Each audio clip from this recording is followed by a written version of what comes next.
And this video is going to be dealing with color casts.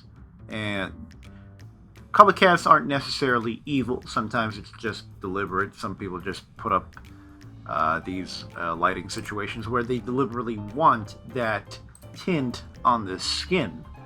But when you don't want it, you don't want it. But as it turns out, there is a very nifty and quick way, I'd say, to deal with this. What I'm going to do is throw it in black and white. And you might think, well, why?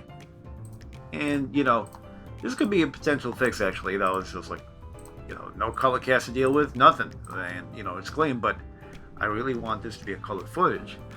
So, some of you might have already guessed this. I'll just add the colorization, the AI colorization. And if I can find it, there you go. Now this is a hell of a lot better than this. So let me just remove this thing. Okay, if I go back and throw this on, and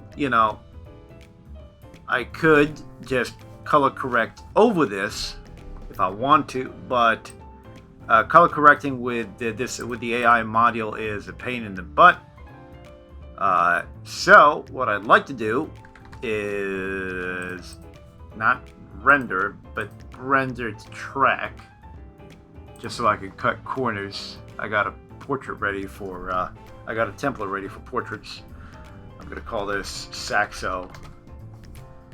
Render it. Now let me go ahead and mute this because I don't have to deal with it anymore. And as you can see, this is a lot more acceptable, and I can go ahead and just deal with this. If I decided this is a little too saturated, I could just bring this down.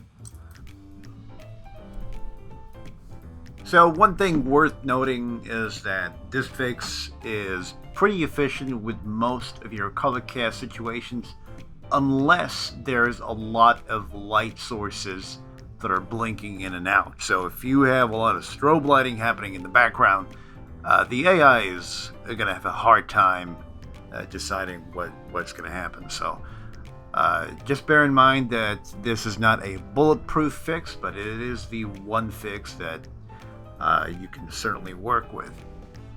And that's all, folks.